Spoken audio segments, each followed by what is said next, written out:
নমস্কার, সবাইকে এই খোলা আড্ডা অনুষ্ঠানে স্বাগত। আমি সুব্রত বসু। আজকে সারা দেশের নজর ছিল সুপ্রিম কোর্টের উপরে, কারণ সুপ্রিম কোর্টে সেই আরজি করের নৃশংস হত্যাকাণ্ডের দ্বিতীয় শুনানির দিন ছিল। প্রথম দিন সুপ্রিম কোর্ট অনেক কিছু চেয়েছিল রাজ্য সরকারের কাছে এবং সিবিআইয়ের কাছে স্ট্যাটাস রিপোর্ট। সেই স্ট্যাটাস রিপোর্ট সিবিআই জমা দিয়েছে এবং রাজ্য সরকারও তার নিজস্ব তাদের তাদের যে এপিডেভিট সেগুলো জমা করেছেন।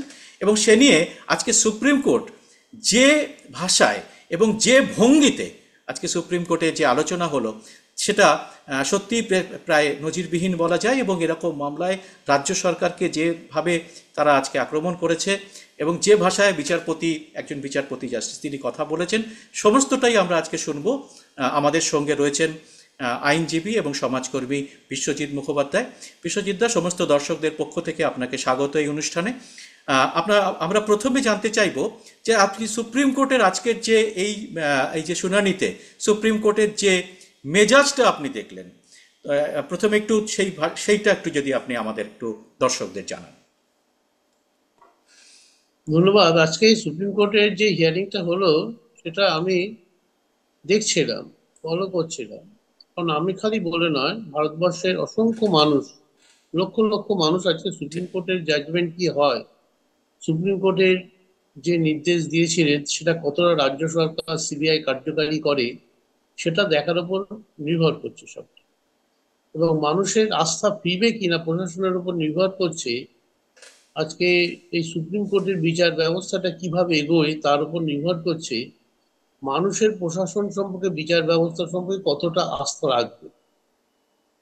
এবার রাজ্য সরকার একটা রিপোর্ট পেশ করলেন, যে রিপোর্টের মধ্যে তারা ঘটনার কতগুলো বিবরণ দিয়েছে, যে বিবরণে কখন কোন ঘটনাটা ঘটেছে সেইগুলো তারা বিশ্লেষণ করার চেষ্টা করেছে। একটা টাইম লাইন দিয়েছে এবং ভারতবর্ষের অন্যতম একটা টাইম লাইন দিয়েছেন যে কখন 10:10 কি হয়েছে, 10:15 কি হয়েছে, 10:30 কি হয়েছে, সব টাইম লাইন দিয়েছেন তারা। এবং এটা বিশ্লেষণ করার জন্য থাকলেন অন্যতম বড় একজন অ্যাডভোকেট রাজ্য সরকারের কাছে মিস্টার কপিল সিব্বালকে রেখেছে।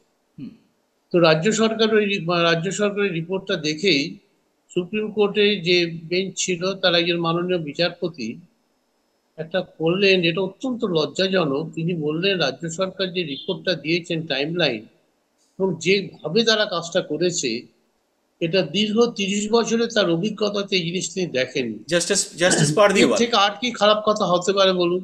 জাস্টিস পারদিওয়াল রাজ্য সরকার হ্যাঁ উনি দিয়েছেন। রাজ্য সরকার এইরকম একটা ঘটনা যেটা নিয়ে সমস্ত ভারতবর্ষ তোলপাড় হচ্ছে, বিদেশে তোলপাড় হচ্ছে, তাতে এমন একটা রিপোর্ট পেশ করলো। প্রথম দিন কিছুক্ষণ দেখার পরেই সুপ্রিম কোর্টকে বলতে হচ্ছে মাননীয় বিচারপতিকে যে এই বিষয়বস্তুটা এই ধরনের তারা 30 বছরের মধ্যে দেখেন। এবং ক্রমাগত একটার পর একটা এই যে ঘটনার যেটা ঘটেছে তার মিসিং লিঙ্কটা বলবে। এটা অদ্ভুত ব্যাপার। আপনি যদি দেখেন, রাজ্য সরকার কোনো এফআইআরই করেন, তার বাবা করেছে। অফিসের নিয়ম হচ্ছে এখান ধরনের কোনো ঘটনা ঘটে প্রথম তাকে এফআইআরটা করবে যেখানে ঘটনা ঘটেছে সেখানে। এবং এখানে আজকে প্রায় স্পষ্ট হয়ে গেল যে এই হসপিটালের মধ্যে কিছু লোক, কিছু ব্যক্তি, তারা এভিডেন্স নষ্ট করার চেষ্টা করছে। এবং এই প্রশ্নটা উঠে গেছে যেখানে ঘটনা ঘটেছে, যেখানে বডি পাওয়া গেছে, সে দুটো জায়গা একই। এই প্রশ্ন উঠে গেছে, বডি ওখান থেকে সরানো হয়েছিল, এই সমস্ত প্রশ্ন উঠেছে।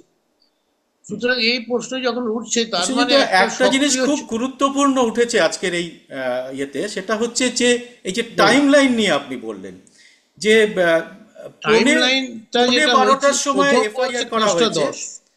হ্যাঁ, এফআইআর করা হয়েছে। এখনো পর্যন্ত কিন্তু এই নামটা সামনে আসেনি হসপিটালের কে প্রথম এই বডিটা দেখেছে। পুলিশ বলছে 10:10 সে দেখেছে। এবং সামনের দিন একজন দায়িত্বপূর্ণ পুলিশ আধিকারিককে কোর্টে থাকতে বলেছেন। আজকে কেন থাকলেন না এটাই বিস্ময়। এইরকম একটা মামলা সিবিআই এর জয়েন্ট ডিরেক্টর তিনি উপস্থিত ছিলেন, তাদের রিপোর্ট নিয়ে একজন উকিলের উপর ছেড়ে দেওয়া হলো। একজন police officer, responsible police officer, সে থাকলো না এই বিষয়বস্তুটাকে বিশ্লেষণ করার জন্য। আমরাও যখন রাজ্য সরকারের পক্ষ থেকে সুপ্রিম কোর্টে মামলা লড়েছি, আমরা রিপোর্ট পাঠিয়ে দিয়ে ক্ষান্ত হতাম না। আমরা প্রত্যেক দিন পার্সোনালি উপস্থিত থাকতাম, যে রিপোর্ট সুপ্রিম কোর্টে পেশ করা হচ্ছে তার বিশ্লেষণ যদি দরকার হয় আমরা উপস্থিত থাকতাম, এবং হাইকোর্টেও সেটা সাধারণত করে থাকে। আর সব থেকে বড় কথা, যেখানে রাজ্য সরকার যথেষ্ট পরিমাণে মানুষের বিশ্বাস হারিয়ে ফেলেছে যে ঘটনাটার পরিপ্রেক্ষিতে, সেই বিশ্বাসটাকে রেস্টোর করতে যে রাজ্য সরকারের যেভাবে সুন্দর টাইমলাইন দিয়ে দেওয়া উচিত ছিল সেটা করল না। এবং এখান থেকে বেরিয়ে এলো পরিষ্কার টাইম লাইনে গন্ডগোল। যে টাইম ফ্রেম দিয়েছেন এবং যে টাইম ফ্রেম দিয়েছেন এফআইআর যখন করছেন তার মধ্যে গলতটা দেখা যাচ্ছে। তারপরে এফআইআরটা কখন করা হলো, এবং তারপরে যেটা হচ্ছে যে পোস্টমর্টমটা হয়ে যাবার পরে তারা একটা একটা তারা হাইকোর্ট ওখানে রিপোর্ট করছেন থানাতে। অর্থাৎ সমস্ত ব্যাপারটার মধ্যেই একটা অস্বচ্ছ ব্যাপার রয়েছে, এবং ছত্রে ছত্রে ফুটে উঠছে যে এভিডেন্সকে এখানে ট্যাম্পারিং করা হয়েছে। এভিডেন্স ট্যাম্পারিং অত্যন্ত অত্যন্ত খুব গুরুতর অন্যায় কাজ একটা, আমরা আইনের ভাষায় বলে থাকি। এবং সব থেকে বড় কথা, পুলিশেরও উচিত ছিল যে মুহূর্তে একজন পুলিশ অফিসার 10টা 10-এ যে দেখলেন ওখানে একটি মৃতদেহ রয়েছে, সঙ্গে সঙ্গে তাহলে পুলিশ পিকেট ওখানে বসিয়ে দেওয়া উচিত ছিল। সে পুলিশ পিকেট ওখানে বসিয়েছিল কিনা আমি জানি না, এবং সে উল্লেখ নেই রিপোর্টে, অন্তত রিপোর্ট যেটুকু পড়া হয়েছে। এবং জায়গাটা ঘিরে ফেলা হয়, সাধারণভাবে সাধারণত দেখি আমরা ক্রাইম সিনকে দেখেছি ঘিরে ফেলা হয়, সঙ্গে সঙ্গে এটাকে ঘিরে ফেলা ঘিরে হয়, ফেলা হয়। হ্যাঁ। এবং পুলিশ পিকেট বসে যে আর কেউ ধরতে না পারে। কারণ পরবর্তীকালে যখন ফরেনসিক ল্যাবরেটরি থেকে লোক আসবে কিংবা অন্য কোনো লোক ইনভেস্টিগেটিং অফিসাররা আসবেন, তারা প্রশ্ন জিনিসটা যেন দেখতে পারে, ওদের সরাতে না পারে। অর্থাৎ আজকে যেভাবে টাইম লাইনটা পেশ করা হয়েছে সুপ্রিম কোর্টের রাজ্য সরকারের পক্ষ থেকে, তাতে একটা পরিষ্কার যে এভিডেন্সকে সরিয়ে দেওয়ার, বিভ্রান্ত করার চেষ্টা করা হয়েছে। সুব্রত, আপনি যদি দেখেন আজকে রাজ্য সরকারের অ্যাডভোকেটদের কাছ থেকে আমরা কি আশা করেছি? যা ঘটেছে, যদি কিছু ঘটেও থাকে সেটা ফেয়ারলি সুপ্রিম কোর্টে পেশ করা, যে আমার এই অফিসার এই ভুল করেছে, কিংবা এরা বিয়ে লোপাট করেছে, আমি তাদের গার্ড দিচ্ছি না, তাতে যা অ্যাকশন হবার হবে। অথচ দেখা গেল যে রাজ্যের উকিলের সঙ্গে সিবিআইয়ের উকিলের তর্ক জড়িয়ে পড়লেন তারা, যে টাইম লাইনটা ঠিক হয়েছে কি হয়নি। বারবার রাজ্য সরকারের পক্ষ থেকে জাস্টিফাই করার চেষ্টা হয়েছে যে আমরা যা করেছি ঠিক করেছি। আচ্ছা, এই অদ্ভুত একটা ঔদ্ধত্য আমি দেখতে পেলাম যে আমরা যা করেছি, যেভাবে করেছি, সে যদি এভিডেন্স লোপাটও করে থাকি তাহলেও যেন ঠিক করেছে। এই বার্তাটা মানুষের কাছে কি আসছে, এবং একটা শাসক দল তার ভাবা আমি উচিত বিশ্বজিৎ একটু এটা এটার সমস্ত আপনার মানুষ। এখানে এই রাজনৈতিক বিশ্লেষণের আগে আরেকটুখানি এই লিগ্যাল পয়েন্টে যাব। সেটা হচ্ছে যে জাস্টিস পারদিওয়ালা যেটা বললেন যে যেটা ঘটেছে এখানে, তিনি তার 30 বছরের জীবনে আইনের জীবনে তিনি কখনো তা দেখেননি। হ্যাঁ, এইটা কতটা গুরুতর কথা, আপনার বিশ্লেষণ কি এটাতে? এটা কতটা দেখুন, গুরুতর কথা? এর থেকে আমি তো প্রথমেই বললাম, একটা রাজ্য সরকারের ক্ষেত্রে একটা জাজের এর থেকে কোনো খারাপ উক্তি হতে পারে না।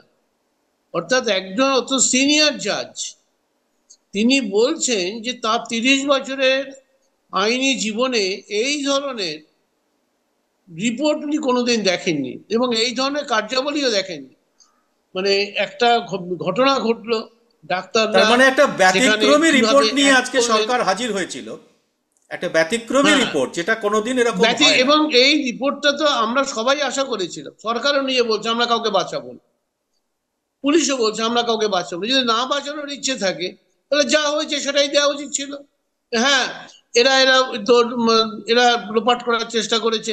এবং আর একটা কথাও দেখুন, পুরো তো সব থেকে মারাত্মক, সিবিআই বারবারই বলছে যে আমাদের কোঅপারেট করা হচ্ছে না, আমাদের জিনিসপত্র হাতে দেওয়া হচ্ছে না, হ্যাঁ, এবং সিবিআই আমরা স্টেটাস পাচ্ছি না। রিপোর্টেও আজকে উল্লেখ করেছে যে সেই অকুস্থলের সিবিআই কথা, প্লেস অফ এবং অকারেন্সের কথা। সিবিআই বলছে, আমি 5 দিন পরে যখন গেলাম তখন বেশিরভাগ এভিডেন্সই দেখা গেছে ট্যাম্পার্ড হয়ে গেছে, ট্যাম্পারিং করে দেওয়া হয়েছে। এই জন্য এটা তো ভয়ঙ্কর অভিযোগ, এটা তো ভয়ঙ্কর অভিযোগ। তারপরে সিবিআই কে দেবে। হ্যাঁ, ভয়ঙ্কর অভিযোগ। সেই যে বিষয়বস্তুটা, তাহলে আজকে রাজ্য সরকার কি চাইছে? একদিকে বিশেষত আমি রাজ্যের আপনাকে আরেকটা প্রশাসন প্রশ্ন বলছে করবো, আমরা একটু শাস্তি চাইছি। আমি আপনাকে আরেকটু ইন্টারাপ্ট করছি। বলুন। সেটা হচ্ছে যে ঠিক হাইকোর্টের চিফ জাস্টিস যখন এই মামলার প্রথম দিনের শুনানিতে ঠিক এই আশঙ্কাই প্রকাশ করে তিনি কিন্তু সিবিআইকে মামলাটা দিয়েছিলেন যে আর সময় দেওয়া যাবে না, যে কোনো সময় সাক্ষ্য প্রমাণ নষ্ট করার হয়ে যেতে পারে। ঠিক সিবিআই আজকে যে স্ট্যাটাস রিপোর্ট পেশ করলো, সিবিআইকে সেটাই বলতে হলো, মানে তার মধ্যেই, তার আগেই সমস্ত সাক্ষ্য প্রমাণ নিয়ে একটু গন্ডগোল হয়ে গেছে। এবং আপনি যদি হাইকোর্টের ওই রেফারেন্সটা যেটা টানলেন, হাইকোর্টের চিফ জাস্টিস সেদিন ক্যাটেগরিক্যালি বলেছেন আমি আর এক মুহূর্তেও লেট করব না, কারণ উনি বুঝতে পেরেছেন একজন অভিজ্ঞ, উনি আগে অন্য কোর্টে যাচ্ছিলেন, সেখান থেকে এখানে চিফ জাস্টিস হয়ে এসছেন, দীর্ঘ অভিজ্ঞতার মধ্যে দিয়ে উনি জেনেছেন এই সমস্ত মার্ডার কেসে যদি সঙ্গে সঙ্গে ব্যবস্থা না নেওয়া যায় তাহলে যারা দোষী তারা কিন্তু সঙ্গে সঙ্গে এভিডেন্সকে ট্যাম্পার করতে আরম্ভ করবে। এখানে দেখুন না, যে কুকুরও নিয়ে যাওয়া হয়েছে 3 দিন পরে, কি পাবে বলুন? অর্থাৎ আপনি যদি প্রত্যেকটা ঘটনা 3 দিনের মধ্যে অসংখ্য লোক ওখানে যাওয়া আসা করেছে, অসংখ্য লোক যাওয়া, তার মানে কি হচ্ছে বলুন, কি ওখানে হবে? এবং পরবর্তীকালে বলছে সিবিআইও তার রিপোর্টে বলছে যে ওখানে বহুজন লোক যাতায়াত করেছে, তারপরে কি পাবে বলুন? এবং আরো একটু দেখুন, যদি দেখেন আপনি, কিন্তু কলকাতা পুলিশ বোধহয় দাবি করেছে তারা বোধহয় সঙ্গে সঙ্গেই সমস্ত ব্যবস্থা নিয়েছিল, কুকুর নিয়ে গেছিল কলকাতা পুলিশ। পুলিশ তো রাজ্য সরকার যা দাবি করেছে সে দাবি তো মারাত্মক দাবি। তারা বলেছে তারা যা করেছে সব ঠিক করেছে, তারা বলছে তারা যা যা করেছে, যা যা বলেছে, এবং ওখানে যারা অফিসার যা যা করেছে, পুলিশ থেকে আরম্ভ করে আরজি করে যারা অফিসার, সমস্ত ঠিকঠাক কাজ করেছে। যেটা এটাই ছিল আজকে রাজ্য সরকারের পক্ষ থেকে উকিলের যিনি বলছিলেন তার এসেন্স ছিল এইটাই, যে আমরা যা করেছি ঠিক। আমি বললাম, প্রথমেই বললাম যে এক ভয়ঙ্কর ঔদ্ধত্য চোখে পড়ছে, যে আমরা যা করেছি ঠিক করেছি। আপনি দেখে নিন আমাদের টাইম লাইন, উনি যা বলছেন ঠিক বলছেন না, উনি জল ঘোলা করার চেষ্টা করছেন। জল ঘোলা কে করলো? ঠিক এই কথার উচ্চারিত হয়েছে, সিবিআই জল ঘোলা করছে। আমি সিবিআই এর পক্ষে কিছু বলি, সিবিআই এতদিন ধরে কি করছে আমি জানি না, সিবিআই রিপোর্ট আমি সেইভাবে এখনো পাইনি, অল্প বিস্তর পাচ্ছি, না পেলে বলা মুশকিল। তাহলে সিবিআই এরও অনেক অ্যাক্টিভ হওয়া উচিত, সে কিভাবে করবেন আমি জানি না, কিন্তু এটা পরিষ্কার রাজ্য পুলিশ যেভাবে এগিয়েছিলেন তাতে সমস্যা। আমার এখন এই কথাটা যখন হচ্ছে তখনই আমার মনে পড়ছে আমাদের যে কামধনির মামলাতে সে একই ঘটনা ঘটেছিল, হাইকোর্ট অবজার্ভ করেছিল, পুলিশ যেভাবে রিপোর্ট দিয়েছে তাতে সেইভাবে প্রমাণ হয় না কিছু। অর্থাৎ সেখানেও রিপোর্ট চার্জ ফ্রেম করা, যেভাবে চার্জটা গঠন করা উচিত সেইভাবে হয় না। এবং এটা যদি রাজ্য পুলিশের হাতে থাকতো তাহলে ভেবে দেখুন তো কি হতো। কামদুনিতে বেকসুর খালাস পেয়ে গেছে কয়েকজন অভিযুক্ত। হ্যাঁ, বেকসুর। এবং এখানকার যিনি শাসক দলে রয়েছেন, শাসক দল বারবার বলছেন জনগণের কনফিডেন্স আর্ন করতে হবে, জনগণের কনফিডেন্স আর্ন করতে হবে। রাজ্য সরকারের সর্বোচ্চ স্তর থেকে বলে দেওয়া হলো আমরা ফাঁসি টাঁসি চাই এই 1 সপ্তাহের মধ্যে। যারা ফাঁসি চায় 1 মাসের মধ্যে, 1 সপ্তাহের মধ্যে, তার পুলিশ এভিডেন্স ট্যাম্পার করছে। ভাবুন তো, তাহলে ফাঁসি হবে কি করে? আমি এদিকে রাস্তায় দাঁড়িয়ে বলছি তোর ফাঁসি চাই, ওর ভয়ঙ্কর শাস্তি চাই, আর সেই রাজ্যের পুলিশ তারা এভিডেন্স ট্যাম্পার করছে, কিংবা সেই ডাক্তার তারা ট্যাম্পার করছে। আর একটা জিনিস দেখুন আপনি, ট্যাম্পারিং এর ব্যাপার আপনি দেখুন, হাইকোর্ট পরিষ্কার বলে দিল ওখানে যিনি ছিলেন সেই তদানীন্তন প্রিন্সিপাল তিনি ছুটিতে যাবেন, কিন্তু হাইকোর্টের অর্ডার অনুযায়ী তিনি ছুটিতে যাননি। কালকে ছাত্রদের চাপে তখন তাকে সরানো, এবং আজকেও আমি শুনতে পেলাম যে তাকে নাকি স্বাস্থ্য ভবনে ওএসডি করে রাখা হয়েছে। কেন রাখা হলো? অর্থাৎ এরা হাইকোর্টের কোনো কথা কিন্তু মান্যতা দিচ্ছে না। এবং প্রথম একটা এভিডেন্স ট্যাম্পারিং এর চেষ্টা হয়েছে, যারা আরজি করে সেদিন উপস্থিত ছিলেন, পুলিশকে দিয়ে বিভ্রান্তিকর কাজ করানো হয়েছে। সর্বশেষ দেখলো বলবে এটাতেও যদি না হয়, আমরা যদি ফেঁসে যেতে পারি, বাইরে থেকে লোক ডেকে এনে মারদাঙ্গা করে এভিডেন্স নষ্ট করা হবে। যেটুকু ছিল সেটুকুও নষ্ট করে দেওয়া হলো, সিসিটিভি ক্যামেরা ভেঙে, বিভিন্ন জায়গা ভেঙে তছনছ করে একটা লন্ডভন্ড করে দেওয়া হলো। প্রথম সময় থেকে যেখানে ঘটনা ঘটেছে, যে পুলিশ সিকিউরিটি থাকা উচিত ছিল সেইভাবে পুলিশ সিকিউরিটি থাকলো না, ওখানকার লোকজন সেইভাবে এভিডেন্সটা ট্যাম্পার করার কথা হলো বলে মনে হচ্ছে, অন্তত রিপোর্টে তাই। যে টাইম লাইন দেওয়া হলো ক্রিমিনাল প্রসিডিওর কোড অনুযায়ী যেভাবে করা উচিত, যেটা বারবার কোর্ট বলছেন যে ক্রিমিনাল প্রসিডিওর কোড অনুযায়ী যা হওয়া উচিত সেটা কি হয়েছে? কোর্ট সর্বোচ্চ আদালতে প্রশ্ন তুলছে যে সেইভাবে কি এটা হয়েছে? এবং আলটিমেটলি আমার ধারণা এই প্রশ্ন কিন্তু যখন জাজমেন্ট লেখা হবে কিংবা আজকের যে ইন্টেরিয়াম অর্ডার হবে তাতে কিন্তু উল্লেখ থাকবেই যে যেভাবে সিভিল প্রসিডিওর মানে আমাদের ক্রিমিনাল প্রসিডিওর কোডে যেভাবে ঘটনাগুলো ঘটা উচিত, একটা জিনিস আইডেন্টিফাইড হলো, সঙ্গে সঙ্গে থানাতে জানানো, এবং সঙ্গে সঙ্গে সুপারের কি উচিত ছিল? স্বাস্থ্য সচিবকে জানানো, ডাইরেক্টর অফ হেলথ সার্ভিসকে জানানো। তারা সেটা জানিয়েছেন কিনা আমরা জানি না এখনো, এটা নিয়ে নিশ্চয়ই পরে বিস্তৃত আলোচনা করা যাবে। এবং যখন এইরকম একটা ঘটনা ঘটলো, পরের দিন যখন কাগজ বিভিন্ন জায়গায় ছড়িয়ে পড়লো, রাজ্যের স্বরাষ্ট্র দপ্তর কি করছিল এটাও কিন্তু আজকে প্রশ্নের মুখে এসে যাচ্ছে। স্বরাষ্ট্র দপ্তর তো সমস্ত ব্যাপারটা দেখবে, সামগ্রিক ব্যাপারটা। তারপরে অনেকজন এখানে এখন হচ্ছে যে প্রাক্তন চিফ সেক্রেটারি, প্রাক্তন ডিজিটিজির মতন ব্যক্তিত্বরা এখানে উপদেষ্টা হয়ে রয়েছেন, তারাও বা কি করলেন? এগুলো সবই কিন্তু আগামী দিনে কিন্তু মানে প্রশ্নের মুখোমুখি হবেই। সবাই প্রশ্নের মুখোমুখি হয়ে যাচ্ছে যখন এত বড় একটা ঘটনা। রাজ্য সরকারের যে ট্রান্সপারেন্ট রিপোর্ট দেওয়া উচিত ছিল সেটা কেন হলো না? যে রাজনৈতিক দল ক্ষমতায় রয়েছে তারাও কেন বুঝতে পারছেন না? আমি বুঝতে পারছি না। ট্রান্সপারেন্ট রিপোর্ট, সঠিক তদন্ত, সেটা করাটাই কিন্তু আজকে ছিল এই পরিস্থিতি থেকে বেরিয়ে আসার উপযুক্ত সময় এবং উচিত কাজ ছিল। যে উচিত কাজটা এটা কিন্তু করে উঠতে পারলেন না। হ্যাঁ, সেটা এই আপনি যে আইনগত কথাগুলো বললেন, আইনের যে এগুলো দিলেন, এর পাশাপাশি একটা জিনিস আজকে খুব মনে হচ্ছে, সেটা হচ্ছে যে এই ঘটনার পরে মানুষের একটা পারসেপশন তৈরি হয়েছিল, যার ফলে সমস্ত মানুষ রাস্তায় নেমেছিল। এই পারসেপশনটা হলো যে ঠিকমতো তদন্তের কাজ বোধহয় পরিচালিত হচ্ছে না, এবং সেই জন্য জাস্টিস বোধহয় পাওয়া যাবে না। সেই জন্য তারা বিচার চায় তিলোত্তমা এবং এরকম নানা রকম উই ওয়ান্ট জাস্টিস এরকম নিয়ে তারা রাস্তায় লক্ষ লক্ষ লোক, সারা কলকাতা, সারা রাজ্য এবং সারা দেশ বলা যায়, বিদেশেও হয়েছে। আজকে তো আমি দেখলাম কাগজে রাষ্ট্রপুঞ্জের কাছেও বাইরের লোকেরা একজন স্মারকলিপি পাঠিয়েছেন অনেকে। আপনি ঠিকই বলেছেন সুব্রত বাবু।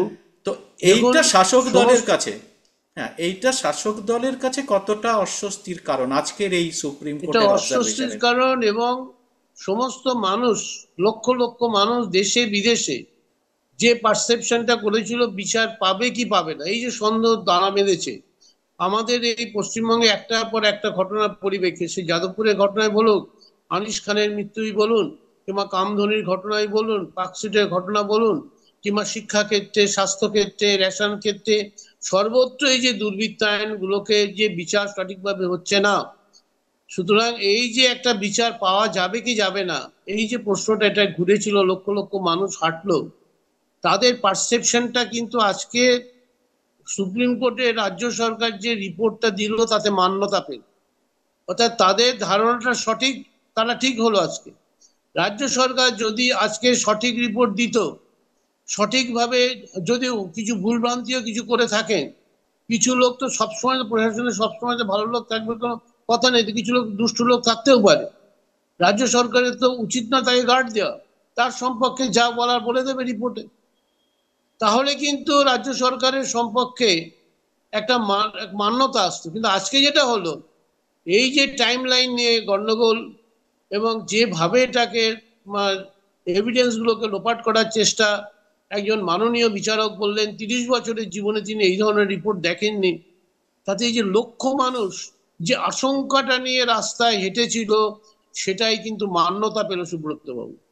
অর্থাৎ লক্ষ মানুষের যে আশঙ্কাটা ছিল সেই আশঙ্কাটাই কিন্তু সত্যি পরিণত হলো। আজকে সামাজিক দিক থেকে, মানুষের দিক, সমস্ত দিক থেকে কিন্তু এটা অত্যন্ত বিপজ্জনক জায়গায় কিন্তু টার্ন নিচ্ছে। মানুষ যখন বিশ্বাস হারিয়ে ফেলে বিচার ব্যবস্থার উপর, প্রশাসনের উপর, তখন সোসাইটিতে যে পরিস্থিতিটা তৈরি হয়, এটা কিন্তু অত্যন্ত বিপজ্জনক একটা জায়গা। এতে আপনি, আমি, সমস্ত মানুষ যারা ভাবছেন এই সমস্ত করবেন, তারাও আক্রান্ত হবে, সামগ্রিক সোসাইটিটা আক্রান্ত হয়ে যাবে। আপনি ভেবে দেখুন তো, আজকে এই ধরনের করার ফলে কত রুগী আজকে যে হসপিটালে ট্রিটমেন্ট পাচ্ছে না, আপনি তাদের কথাটা ভেবে দেখুন। অর্থাৎ এই ঘটনাটাই দুর্বৃত্তায়নের জন্য, এই অস্বচ্ছ কাজের জন্য, কিছু লোকের অস্বচ্ছ কাজ, দুর্নীতি করার জন্য আজকে সমস্ত মেডিকেল ব্যবস্থাটা আক্রান্ত হয়ে গেল। যে আক্রান্তর ফলে আজকে যে লোক হাজার হাজার রুগী তারা ট্রিটমেন্ট পাচ্ছে না, অপারেশন হচ্ছে না, তার দায়টাকে, রাষ্ট্রকে এই দায়িত্বটা নিতে হবে, রাষ্ট্রের শাসক দলকে নিতে হবে, এবং আমাদের প্রত্যেককেই নিতে হবে যে আজকে কোন জায়গায় আমরা এসে দাঁড়িয়েছি। আজকেই তো সুপ্রিম কোর্টে একটা কথা শুনলাম আমি, যে একজন বলছেন, লয়ার, যে এই ব্যাপারটা নিয়ে এত হই হই হচ্ছে, বলা হচ্ছে 2016 সালে কোর্টের মধ্যে একজন, মানে হসপিটালের মধ্যে, হসপিটালের মধ্যে একজন ডাক্তারকে গুলি করে মেরে ফেলা হয়, সে কেস আজও পেন্ডিং। এবং এই ঘটনা সুপ্রিম কোর্টের প্রথম দিনের যে অবজারভেশন, তাতে বিভিন্ন রাজ্যের ঘটনাগুলো উল্লেখ করা আছে। অর্থাৎ এই ঘটনা চারিদিকে ঘটছে। সেই জায়গাটাতে দাঁড়িয়ে যদি আজকে বিচার ব্যবস্থা সঠিকভাবে না চলে, প্রশাসন যদি তার সঠিক জায়গায় না দাঁড়াতে পারে, তার আইন, মানে অর্থাৎ রাষ্ট্রের যে দায়িত্ব, রাষ্ট্র ধর্ম যদি পালিত না হয়, বিচার ব্যবস্থা যদি বিচারের মধ্যে দিয়ে তার শানিত বাণী যদি প্রচারিত না করতে পারে, মানুষের মধ্যে যদি, যারা প্রথম দিন হাইকোর্ট বারবার বলেছিল, যে হাইকোর্টের চিফ জাস্টিস একটা কথা বারবার বলেছিলেন, যে আমরা এখানে বিচার করতে বসি, বিচারও যেমন করি, অর্থাৎ মানুষের আস্থা অর্জনের জন্য এটা করি। মানুষের যদি আস্থা অর্জন না করা যায়, তাহলে এটা একটা বিপজ্জনক জায়গায় পৌঁছবে। সেটা শাসক দল কেন, সবার পক্ষে বিপজ্জনক। ঠিক, সেটাই বলছি, এই সমাজের পক্ষে এটা বিপজ্জনক হয়ে যাচ্ছে। এইটা আমরা বারবার দেখতে পাচ্ছি বিশ্বজিৎদা। যখন শুধু আমাদের রাজ্যে মামলা হয় তখন, বা এই ধরনের কেস হয়, তখন রাজ্যের শাসক দল তার এটাকে চাপিয়ে দেয় যে কেন্দ্রের শাসক দল কি করছে, তাদের প্রশাসন কি করছে। এবং বাস্তবেও তাই দেখা যায় যে আমরা দেখেছি যে কেন্দ্রের শাসক দল একজন খুনি ধর্ষক বাবা রাম রহিমকে বারবার প্যারোলে ছেড়ে দিচ্ছে, বারবার তাকে প্যারোল দিয়ে ইয়ে করছে, এবং কোর্টও সেটাকে তাতে তাতে শিলমোহর দিচ্ছে তাদের সেই প্যারোলে যাওয়ার। বিলকিস বানুর কেসে সুপ্রিম কোর্টে যদিও সেটা বন্ধ করা হয়েছে, কিন্তু নিম্ন আদালতে তো বিলকিস বানুর ধর্ষকরা ছাড়া পেয়ে যায়, এবং প্রশাসন তাকে সক্রিয়ভাবে সাহায্য করে। গুজরাট সরকার, তারা রিপোর্ট দিয়েছিল যে না, এরা খুব ভালো আচরণ করছে। পরবর্তীকালে জানা যায় যে তারা প্যারোলে বেরিয়ে মেয়েদের সঙ্গে আবার খারাপ আচরণ করেছে, এবং যখন তাদের বের করে আনা হলো, তাদের একটি রাজনৈতিক দল, শাসক দলই বলা যায়, তারা মালা পরিয়ে তার ধর্ষকদের তারা মিষ্টি খাইয়ে তারা বললো যে এরা খুব ব্রাহ্মণ এবং সংস্কারী। একই রকম ভাবে উন্নাও, হাতরাস, কাটুয়া, এই সমস্ত ক্ষেত্রেও একই রকম ভাবে মানুষের কিন্তু প্রশাসনের উপর আস্থা ক্রমশ হারাচ্ছে। এবং এটা খালি যে পশ্চিমবঙ্গের ব্যাপার নয়, কিন্তু আজকের এই যে মনুষ্যত্বের যে অবতরণ ঘটেছে, অবনমন ঘটেছে, এবং বিভিন্ন জায়গায় যে ঘটনা ঘটছে, সেটা সমস্ত ভারতবর্ষ জুড়ে চলছে। এখানে হয়তো একটা শাসক দল, বা কেন্দ্রে আর একটা শাসক দল, তারা উত্তরপ্রদেশে আরেকটা শাসক দল, তারা তাদের মহিলাদের হিউমিলেট করার জন্য যে অলিম্পিক মেডেল যারা নিয়ে এসেছিল, যে সমস্ত মহিলারা, তারা যখন প্রতিবাদ করছে, সে প্রতিবাদ কেন্দ্রীয় সরকার শুনলই না, আর সেটাকে মান্যতাই দিল না। সে ঘটনা তো ঘটলো, এবং রাস্তায় বসে অলিম্পিক মেডেল পাওয়া মেয়েগুলো তারা দিনের পর দিন রাস্তায় ধরে প্রতিবাদ করলো। তাদের এফআইআর করার জন্য কোর্টে যেতে হয়েছিল, দিল্লি হাইকোর্টে কোর্টে যেতে হলো, একটা মামলা করা যেত। মামলায় কি বিচার হবে কি হবে সে তো পরের ব্যাপার, এবং তাদের এফআইআর নিতে চাইছো না দিল্লি পুলিশ। এই রকম তো অবস্থা। আপনি বিলকিস বানু কেন, তাও ধরুন বিলকিস বানু থেকে অন্যান্য মামলাগুলো আমাদের চোখের ওপর আসে। আজকে যখন আমরা এই ব্যাপারটা নিয়ে ভাবছি, যে এই ব্যাপারটা সুপ্রিম কোর্টে কি হচ্ছে, কি রিপোর্ট যাচ্ছে, আমরা কি জানতে পারলাম? 14ই আগস্ট আরো দুটো আদিবাসী মেয়ে রেপ ঠিক হয়ে খুন হয়েছে, তাদের ঠিক কি হয়েছে আমরা জানি না? জানি না। নেই। এবং এটা তো ঘটনা, যেহেতু এটা একটা অত্যন্ত সংবেদনশীল পেশার একজন যিনি, এবং কর্মস্থলে উনি আক্রান্ত হচ্ছেন, হুম। সেই জন্য এবং সমস্ত জায়গাটাতে আজকে ছড়িয়ে পড়েছে এই ব্যাপারটা। কিন্তু আজকে যারা এই ডাউন স্টর্নে রয়েছেন তাদের কর্মক্ষেত্রে তারা কতভাবে আক্রান্ত হন, তাদের নিরাপত্তা থেকে, তাদের সুরক্ষা থেকে আমরা জেনেও জানতে চাই না। এবং আজকে বিশ্বজিৎ, এই এখানে একটা আজকে অদ্ভুত ঢালে ব্যাপার এই আমরা ইস্যুটা। দেখি, যখন এই সরকারের বিরুদ্ধে এই সমস্ত অভিযোগগুলো আসে, তখন এই সরকারের যারা বা মুখপাত্র তারা তখন সঙ্গে সঙ্গে সেই উত্তরপ্রদেশ, সেই গুজরাট, হ্যাঁ, তারা টেনে নিয়ে আসেন। আবার যখন ওইগুলো আসে তখন তারা ওখানে, যখন মণিপুরের কথা হয় তখন তারা রাজস্থান, বা পশ্চিমবঙ্গের কথা টেনে নিয়ে আসেন, যে মণিপুরে হলে তো তো রাজস্থানে হচ্ছে, তো পশ্চিমবাংলায় হচ্ছে। তাহলে তোমরা এই যে পরস্পরের চাপানুতরের মধ্যে সাধারণ মানুষ কোথায় যাবেন? এই যে লক্ষ সেটাই লক্ষ, তো প্রশ্ন উঠেছে সেটাই আজকে। সাধারণ মানুষের যে দাবিটা এবং এই বিচার ব্যবস্থাটা, আপনাকে বলছি, বিচার না পাওয়ার, উই ওয়ান্ট জাস্টিস, এই কথাটা সমস্ত ভারতবর্ষের মানুষের জন্যই সত্য আজকে। ঠিকই। আপনি যদি দেখেন, ভারতবর্ষের এমন কোনো রাজ্য নেই যেখানে সঠিকভাবে প্রশাসন মানুষকে এই বিচার ব্যবস্থাটা দিতে পারছে। তারপরে বিলম্বিত বিচার, দিনের পর দিন হিয়ারিং হয়ে যাচ্ছে, ডেটের পর ডেট, ডেটের পর ডেট, বড় বড় মামলা, সেখানে কিছুই তার সমাধান হচ্ছে না, এবং ঠিকই কত বলেছেন। মামলা হারিয়ে গেছে।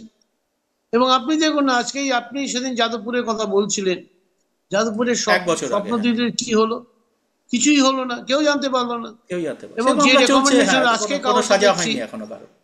কোনো রেকমেন্ডেশন যেগুলো দিয়েছিল তারা কেউ মানেনি। এই যে হচ্ছে পরিস্থিতি যাদবপুর বিশ্ববিদ্যালয়। সুতরাং আজকে সমস্ত, আমি বারবার বলছি, আইন কার্যকারী, প্রথম দিন থেকে বলছি, আইন কার্যকারী না হওয়ার এই যে চূড়ান্ত প্রবণতা ভারতবর্ষের বুকে রয়েছে, এবং বিচার ব্যবস্থাও অনেক ক্ষেত্রে যে সবসময়তেই খুব অ্যাক্টিভ হতে পারছে তা পাচ্ছে না, ঠিক। বিলম্বে। লক্ষ লক্ষ মামলা পেন্ডিং হয়ে রয়েছে হাইকোর্ট, সুপ্রিম কোর্টকে নিয়ে, লোয়ার কোর্টকে নিয়ে, কয়েক কোটি মামলা, যদি লোয়ার কোর্ট যদি ধরেন, কয়েক কোটি মামলা পেন্ডিং হয়ে রয়েছে। ঠিকই বলেছেন। তারা কবে বিচার পাবে বলুন তো? আজকে এটা নিয়ে হয়েছে, এটা সবাই বলছে ফাস্ট ট্র্যাক। তো এইরকম ঘটনা কত দাঁড়িয়ে রয়েছে। খালি এই খুন বা ধর্ষণের মামলা না, সাধারণ গরিব মানুষের কত মামলা, তাদের শ্রমজীবী মানুষের মামলা, ঠিকই। আমাদের পশ্চিমবঙ্গে সিলোকোসিসে আক্রান্তদের মামলা, ঠিকই। হাইকোর্টে তো শোনারই সময় হয় না। হ্যাঁ। আপনি অজস্র সাধারণ 50-60টা মানুষের মামলা হচ্ছে, মামলা নিয়ে শোনাই হচ্ছে হাইকোর্টে না। গেছেন। আপনি অজস্র হ্যাঁ, মানুষের। হাইকোর্টে গেছি, সিলোকোসের মামলা, শোনারই টাইম হচ্ছে না। সেটাও তো মৃত্যু, বলুন সুব্রত বাবু। কর্মক্ষেত্রে সুরক্ষা না থাকার মৃত্যু তো সেটাও, নিরাপত্তা না থাকা। ঠিকই আর তাই। আপনি যদি ইট ভাটার দিকে কোনোদিন, বলবো সুব্রত বাবু, আপনার ক্যামেরা ঘোরাবেন ইট ভাটাগুলোতে, সেখানে মহিলারা কি অবস্থার মধ্যে থাকে, বাচ্চারা কিভাবে থাকে, হচ্ছে আমরা আজকে সবাই আক্রান্ত। ঠিক। সুতরাং সেই আমাদের সমাজে সবাই আক্রান্ত। এ দ্বারাই আমাদের জড়ো হয়ে আমাদের বিচার ব্যবস্থা, আমাদের প্রশাসনকে শেখাতে হবে যে তোমরা সঠিকভাবে চলো, আর দেরি করো না। তা নাহলে একটা সোশ্যাল আপহিল কিন্তু এগিয়ে আসছে ভারতবর্ষ। এটুকুই আমাদের বলা। খুব সুন্দর বললেন বিশ্বজিৎ দা। আমার সময় প্রায় শেষ হয়েছে। আপনি যে যে আশাটা প্রকাশ করে আজকে আপনার বক্তব্য দিলেন, সেটা আমার মনে হয় যে প্রত্যেকের ভাবনা চিন্তার মধ্যে রাখা উচিত, যে আমাদের সমস্ত জায়গায় যারা, শুধু এ রাজ্যে নয়, অন্য রাজ্যে আমার দেখেছি, আমি অনেকে একটু হতাশাও এই কমেন্ট বক্সে লিখেছেন যে কি আর হবে, আপনারা এত বলছেন, আপনারা কেউ লিখছেন, কেউ বলছেন, কিন্তু তার পরিণতি শেষ পর্যন্ত সেই ধামাচাপা হয়ে থাকবে, প্রকৃত বিচার কিন্তু আসবে না। তো আমরা এতটা, এখনই শুধু আমি শেষ এতটাই। কথাটা বলবো, হ্যাঁ, বলুন বিশ্বজিৎ, বলুন। দেখুন, সেটা শেষ কথা, যেখানে অন্যায়টা সবসময়তেই চলতে থাকে, সেখানে প্রতিবাদ করাটা প্রত্যেকটা মানুষের কর্তব্য হয়ে দাঁড়ায়। ঠিক। এই কর্তব্য আমাদের পালন করতে। ঠিক। প্রতিবাদী কর্তব্যটা আমরা যদি পালন না করি, আশাভঙ্গ হয়ে, হতাশা হয়ে বাড়িতে বসে থেকে কিছু লাভ নেই। ঠিকই। আমাদের প্রতিবাদী কর্তব্যটা পালন করতে হবে। আমাদের চাপ সৃষ্টি করতে হবে, আমাদের সরকারের উপরে, প্রশাসনের উপরে, সর্বক্ষেত্রে বলতে হবে এটা আমাদের অধিকার। বিচার পাওয়া, ন্যায় বিচার হ্যাঁ, পাওয়াটা আমাদের অধিকার, এটা অধিকার। জাস্টিস পাওয়াটা আমাদের অধিকার। হ্যাঁ, তো সেই জন্য আমার মনে হয় বিশ্বজিৎ, আমরা নিরাশ হওয়ার মতো কিছু নেই। যারা আগের কমেন্ট বক্সে, অনুষ্ঠানের কমেন্ট বক্সে লিখেছেন, নিরাশ হয়ে লিখেছেন, আমি তাদের মনের বেদনাটা আমরা বুঝতে পারি। কিন্তু সত্যিই এরকম একটা সংবেদনশীল কেসে যদি সত্যি দিনের পর দিন মনে হয় যে কেউ কিছু করছে না, তাহলে তাদের মনে সেই ব্যথাটা হয়। কিন্তু আমাদের তবুও নিরাশ হলে চলবে না। সারা দেশ আজকে নেমে পড়েছে, সারা শুধু দেশ নয়, বিশ্ব। সেইটা কিন্তু আমার মনে হয় এই চাপটা যদি আমরা রাখতে পারি, তাহলে নিশ্চয়ই সরকার এবং প্রশাসন এবং আমাদের বিচার ব্যবস্থা সবাই কিন্তু ব্যাপারটা গুরুত্ব দিয়ে ভাববেন। আমরা আশা রাখি যে এই অবস্থার পরিবর্তন হবে। আপনারা যারা এই অনুষ্ঠানে আছেন, তারা প্রত্যেকেই আপনাদের মতামত কমেন্ট বক্সে লিখবেন, একদম মন খুলে লিখবেন যা আপনাদের মনে আসে। বিশ্বজিৎ, আপনি আপনার মূল্যবান সময় আজকে আমাদের দিলেন, এর জন্য আপনাকে অনেক অনেক ধন্যবাদ। আর আপনারা যারা এই অনুষ্ঠান দেখছেন, তাদের সবাইকেও নমস্কার।